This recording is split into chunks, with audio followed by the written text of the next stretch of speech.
Okay, this is limits of trigonometric functions. So in order to find the limit of our trigonometric function, you just need to replace that value in your function. For example, if your f of theta is a trigonometric function और आपने इसकी limit find करनी हो, theta is variable here, सा x होता है, theta approaches some number, you just have to replace this theta into your function, mean के limit of trigonometric function is equal to its exact value. But अगर हम वो value put करें और if our function is of this form 0/0, if you have something in the fraction form, if both numerator and denominator are 0, then of course you have to simplify it, because 0/0 form is indeterminate form. You cannot say that it's 0 or infinity. You have to simplify it, and we will see that how we will simplify the trigonometric function whenever we have 0/0 form. But if we do not have 0/0 form, then we just replace that x instead of that value instead of our variable. For example, here in example 1, if you see, in order to find the limit of 1/cos theta, and theta approaches 0, theta is here your variable like x. So you just replace this theta with 0. So cos of 0 is 1. So 1/1 is 1. So our limit, the answer of this limit is 1. If you see the next example, here again replace this x with 0. Cos of 0 is 1. So this is 1/1 plus 1, which is 1/2. Third example में देख लो, यहाँ पे भी इसी तरह आपने हर x की जगह वो जो x अप्रोचेस 0/0 पुट किया, मीन के एग्जैक्ट वैल्यू की तरह. Numerator is 0 but denominator is not equal to 0. So this is 0/1 and 0/1 is equal to 0. ठीक, बिकॉज साइन 0/0 होता है, tan 0/0 होता है, एंड कॉस ऑफ 0 इज़ 1. अच्छा, this is a theorem and might you have studied it in FSC, and this theorem we will use it, the result of this theorem, the proof बस वैसे ही मैं आपको explain कर देती हूँ, but the proof I will not give you in exam or कोई something, but पता हो कि ये कैसे proof हुआ है, लेकिन आपको main result आपको बस आना चाहिए. वो result क्या है कि sine of some angle x हो सकता है, कुछ भी हो सकता है. Sine of theta divided by same angle, अगर यहाँ पे 2 थीटा है तो divided by 2 theta, same angle. So if sine of some angle divided by same angle हो और limit of that angle approaches 0 हो, तो उसका आंसर हमेशा 1 होता है. Theta approaches not to some other number, only 0. Theta जब 0 को अप्रोच करे वो 1 होता है, क्योंकि अगर आप देखो ये इंडिटर्मिनेट फॉर्म है. अगर आप इसको डायरेक्ट पुट करो तो साइन 0 0 होता है, एंड 0/0 इनडिटर्मिनेट फॉर्म है. लेकिन इनडिटर्मिनेट फॉर्म क्या होता है कि इसका आंसर कुछ भी आ सकता है, तो इस केस में इसका आंसर 1 है. तो आपने क्वेश्चंस में कहीं भी साइन थीटा ओवर थीटा होगा और limit of that variable approaches 0 हो, तो आपने डायरेक्ट उसका आंसर 1 लिख लेना है. ठीक, और ये 1 आया कहाँ से, ये मैं थ्योरम में आपको एक्सप्लेन कर देती हूँ, लेकिन आपने क्वेश्चंस में you have to use it directly. Theorem में अगर आप एक यूनिट सर्कल कंसीडर करो, this is my circle of radius 1. यहाँ पे अगर आप देखोगे ये मैंने ट्राइंगल बनाया हुआ है, एक OBC ट्राइंगल है. वो कैसे बनाया है, जस्ट जो B पॉइंट है उसे स्ट्रेट ऊपर किया और O से ज्वाइन कर दिया. तो एक ये वाला ट्राइंगल मैंने कंसीडर किया. दूसरा ट्राइंगल वो जो A और B को ज्वाइन किया है, OBA ट्राइंगल है. तो अब अगर मैं देखूँ ये जो बड़े वाला ट्राइंगल है, ये जो ट्राइंगल है इसका एरिया बड़ा होगा. एरिया क्या होता है, अंदर अंदर जितना है. ये सेक्टर है, अब ये वाला सेक्टर, ऑफ कोर्स इस बड़े ट्राइंगल का OBC का जो ट्राइंगल का एरिया है वो इस सेक्टर से बड़ा होगा, और ये जो सेक्टर है इसका एरिया इस वाले ट्राइंगल से बड़ा होगा. समझ आ रही है? मैंने ये बड़ी ट्राइंगल है, उसके अंदर एक सेक्टर है. सेक्टर क्या होता है, दो मतलब किसी भी दो रेडियस के दरमियान, तो सर्कल का थोड़ा सा हिस्सा, उसे कहते हैं सेक्टर. ठीक, तो और ये ट्राइंगल है, उसके अंदर एक और, तो ये उससे बड़ा है, ये फिर उससे छोटा है और ये सबसे छोटा है. तो ऑफ कोर्स इसका एरिया उससे बड़ा है और इसका एरिया इससे बड़ा है. तो area of a triangle you know that base length, जो बेस कह लो, base into height divided by 2 is area of the triangle. और सो ये दो ट्राइंगल हैं, ये बाहर वाली तो ट्राइंगल है, अंदर वाली भी ट्राइंगल है, मिडल वाला आपका सेक्टर है. पहले ट्राइंगल का देख लो. तो जो बिग ट्राइंगल है, इस ट्राइंगल का एरिया क्या होगा, OB उसका बेस है, इंटू हाइट उसका BC है, डिवाइडेड बाय 2. ओ बी इस केस में 1 है, क्यों? क्योंकि ये यूनिट सर्कल है, क्योंकि सर्कल का रेडियस 1 है, तो ओ बी इस केस में 1 है, तो आ जाएगा बी सी डिवाइडेड बाय 2। ये आ जाएगा बड़े सर्कल, बड़े ट्रायंगल का एरिया। अब जो छोटे ट्रायंगल, जो सबसे छोटा है यहाँ पे, इसका एरिया क्या होगा? Base again O B into height, height इस केस में ए डी है, ठीक, डिवाइडेड बाई 2। ओ बी दोबारा इसमें 1 है, तो वो हो जाएगा A D divided by 2।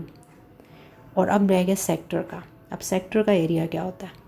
Sector, कोई अगर सेक्टर और उसका रेडियस आर हो, ये सेक्टर है फॉर एग्जांपल, और इसके दरमियान एंगल थीटा हो, तो सेक्टर का एरिया हमेशा होता है आर स्केयर, मतलब इन आर का square, R square theta by 2।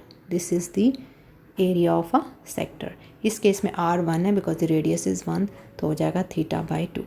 ठीक, अब यही चीज़ें जो मैंने एक्सप्लेन किया है ये यहाँ पे लगा दी हैं। ये देखो ओ बी 1 है, ये 1 1, तो 2 2 भी कैंसिल हो गया इनका, तो ये बच गया।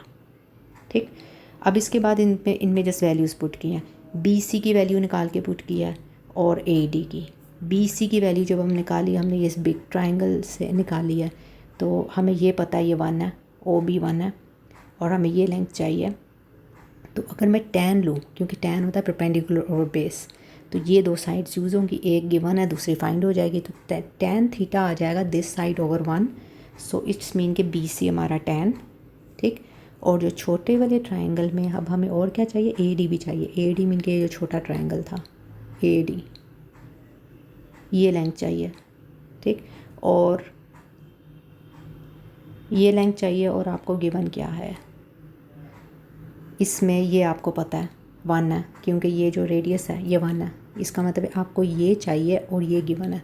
तो अब मैं क्या यूज़ करूँ जिसमें परपेंडिकुलर और हाइपोटेन्यूज यूज़ होता हो? साइन। साइन में ये दो साइड यूज़ होती है ना, तो साइन थीटा अगर मैं लूँ तो this side divided by this आ जाएगा, तो उससे मेरा ए डी फाइंड हो जाएगा। तो ए डी साइन थीटा के इक्वल है, तो ये वैल्यूज़ मैंने यहाँ रिप्लेस कर दी, ए डी साइन थीटा और बी सी टेन थीटा। उसके बाद मैंने क्या किया? मैंने तीनों साइड को साइन थीटा पे डिवाइड कर दिया।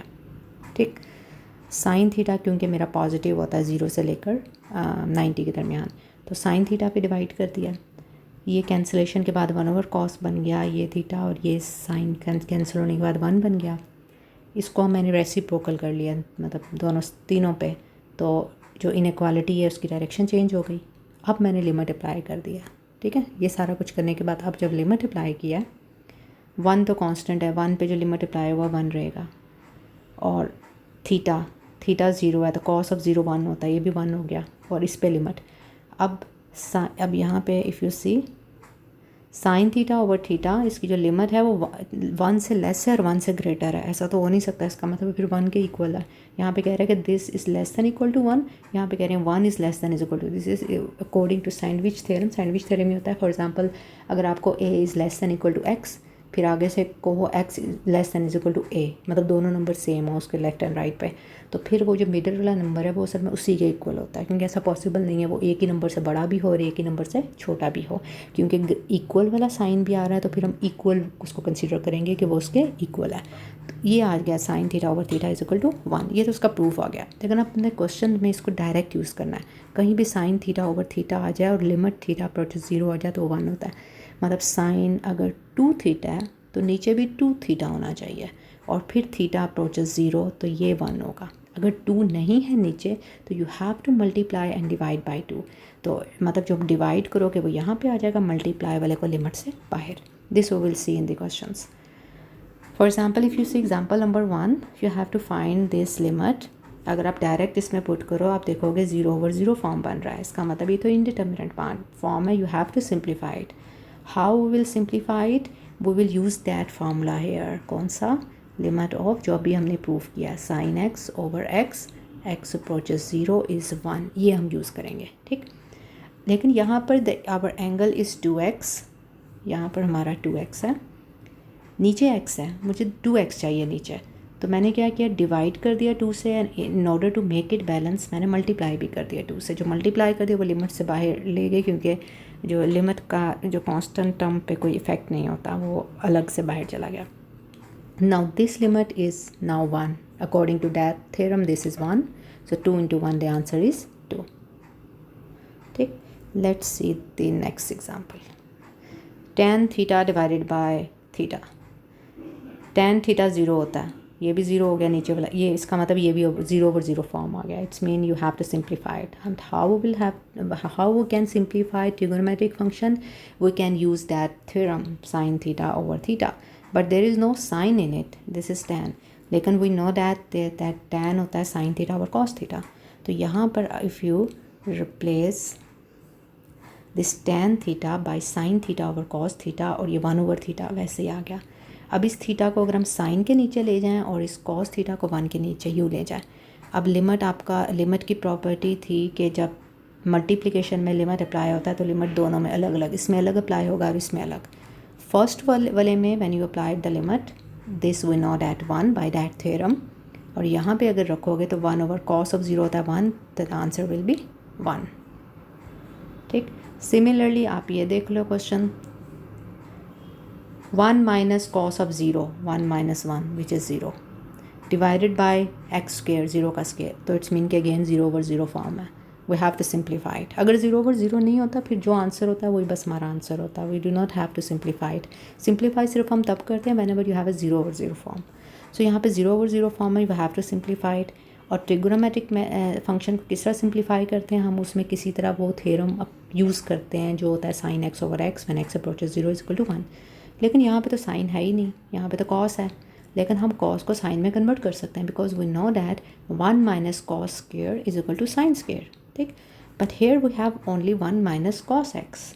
तो 1 माइनस कॉस एक्स को मैं कैसे 1 माइनस कॉस एक्स स्क्वेयर में चेंज करूँ? I need to multiply with 1 plus cos of x. उसके बाद आप वो वाला फार्मूला यूज़ हो जाएगा ना, a minus B into A plus B which is A square minus B square. ठीक. तो इस यहाँ से मुझे हिंट मिल गया कि आई need to multiply and divide with 1 plus cos theta. ये दोनों जब मल्टीप्लाई हो गए ये तो यही बन गया with A square minus B square, और नीचे आ गया. अब ये चीज़ होती है साइन स्क्वेयर, यहाँ पे साइन स्क्वेयर लिख दिया. ठीक. तो अब मैंने ये x को इसके नीचे लिख दिया और उसको अलग से लिख दिया लाइक दिस. ठीक. अब अगर आप लिमिट इस पे अलग अप्लाई कर दो, इस पे अलग लाइक दिस. अब ये साइन स्क्वेयर x का क्या मतलब होता है? Sine is being multiplied with itself 2 time. Similarly x square का क्या मतलब होता है? x दो बार अपने आप से मल्टीप्लाई हो रहा है. तो इसको एक बार कंसीडर कर लेते हैं, इसको दूसरी बार. तो इनका लिमिट जब अप्लाई करेंगे we know that this is 1, this is 1, सिर्फ थर्ड वाला रह जाएगा. तो 1/1 plus cos of 0, cos of 0 is 1, so 1 plus 1 is 2. The answer will be 1/2. ठीक. सिमिलरली ये नेक्स्ट एग्जांपल आपने खुद देख लेनी है. नहीं, ये मैं एक्सप्लेन कर देती हूँ because this is little bit different. Okay. इसमें भी उसी तरह आप अगर देखोगे here you will have 0/0 form because 1 minus 1 is 0, so this is we have 0/0 form. तो उसी तरह हमने किसी तरह जो है कॉस को भी साइन बना देते हैं ताकि हो सकता है साइन साइन के साथ कैंसिल हो जाए. ठीक. तो अब हम क्या करेंगे, 1 माइनस कॉस एक्स है तो I need to multiply with 1 plus cos x and divide with the same thing.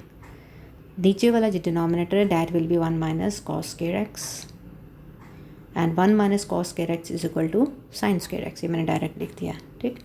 उसके बाद एक साइन नीचे वाले साइन के साथ कैंसिल हो जाएगा तो रिमेनिंग थिंग आपकी ये चीज़ आ जाएगी. ठीक. अब यहाँ पे इफ़ यू सी अब लिमिट अगर अप्लाई करो तो 1 प्लस 1, क्योंकि कॉस ऑफ 0 1 होता है ना और साइन 0 0 होता है, तो something 2/0 and something over 0 is infinity. Limit does not exist तो नहीं करती, लेकिन अब हमने एग्जिस्ट नहीं करती और इस केस में इन्फिनिटी है क्योंकि हमें पता है समथिंग ओवर 0 इज़ इन्फिनिटी है. लेकिन अब हमने देखना है कि वो प्लस इन्फिनिटी है कि माइनस इन्फिनिटी है. उसके लिए आप राइट साइड से अलग देखोगे और लेफ़्ट साइड से अलग देखोगे. इसमें आप राइट साइड से अलग देखोगे कि आंसर क्या आ रहा है और लेफ़्ट साइड से अलग देखोगे. अब ये हम कैसे देखें? इफ़ यू रिमेंबर हमने जब वो लिमिट वाले क्वेश्चन किए थे साइन चार्ट के थ्रू हमने ये डिसाइड किया था कि 0 के राइट साइड पे क्या है और लेफ़्ट साइड पे क्या है. उसके लिए जो एक्सप्रेशन है उसके रियल ज़ीरोस फाइंड करने हैं. साइन एक्स कहाँ 0 होता है? साइन 0 पे 0 होता है, फिर पाई पे 0 होता है, फिर 2 पाई पे 0 होता है, फिर 3 पाई पे 0 होता है. इसी तरह नेगेटिव पाई पे, नेगेटिव 2 पाई पे, मतलब पाई के जितने भी मल्टीपल्स हैं उसमें साइन 0 होता है. और नीचे वाली टर्म का कब 0 होगी? जब कॉस 1 होगा, क्योंकि जब cos of x is equal to 1 होगा. और कॉस एक्स 1 कहाँ होता है? वो भी इसी पर ही होता है, वन नहीं sorry multiple of pi but even multiple of pi, जैसे 2 पाई पर होता है 1 होता है, 4 पाई पर 1 होता है, 0 पर 1 होता है, 6 पाई पर 1 होता है। तो कॉस इन पे 1 है। तो ये सारे पॉइंट्स आपने प्लॉट करें, मैंने इसमें से थोड़े से प्लॉट किए हैं, सिर्फ 0 किया है, फिर पाई किया है, यहाँ से 2 पाई किया है, यहाँ पे माइनस पाई किया है और -2 पाई किया। ठीक, हमें बाकी नंबर अप टू इन्फिनिटी जा रहे हैं, और भी सारे बहुत सारे पॉइंट हैं, लेकिन हमने सारे प्लेस नहीं किए क्योंकि हमारा कंसर्न सिर्फ 0 है, क्योंकि हमने सिर्फ 0 का राइट और लेफ़्ट देखना है। अब 0 के राइट साइड, ठीक, तो फिर अब हमने ये जब नंबर प्लॉट कर दिया, अब हमने क्योंकि 0 का सिर्फ राइट साइड देखना है और लेफ़्ट साइड देखना है कि राइट साइड पे क्या है, so we will pick a number but that number should be between 0 and pi. 0 से पाई के दरमियान कोई नंबर लेना है, मतलब ये फॉर एग्जांपल 60 डिग्री ले लो, 30 डिग्री ले लो, π/2 ले लो, 90 ले लो, 120 ले लो, मतलब 0 से लेकर 180 के दरमियान कोई एंगल लेना है। फॉर एग्जांपल आप π/2 ले लो, ठीक, उसको इसमें पुट करो, साइन ऑफ π/2 1 होता है, उसके बाद 1 माइनस कॉस ऑफ π/2 0 होता है, तो 1/1 1 is positive, that's why here we have positive. Similarly if you take a number less than 0 between -π से लेकर 0 तक लेना है, फॉर एग्जांपल -π/2 ले लो, तो -π/2 जब पुट करोगे, या फॉर एग्जांपल यहाँ पे पुट करोगे, that is -1 and 1 - 0 that is negative, that's why here we have negative sign. इसलिए वो राइट हैंड साइड से उसकी जो लिमिट है, लिमिट हमें पता है इन्फिनिटी है क्योंकि समथिंग ओवर 0 था।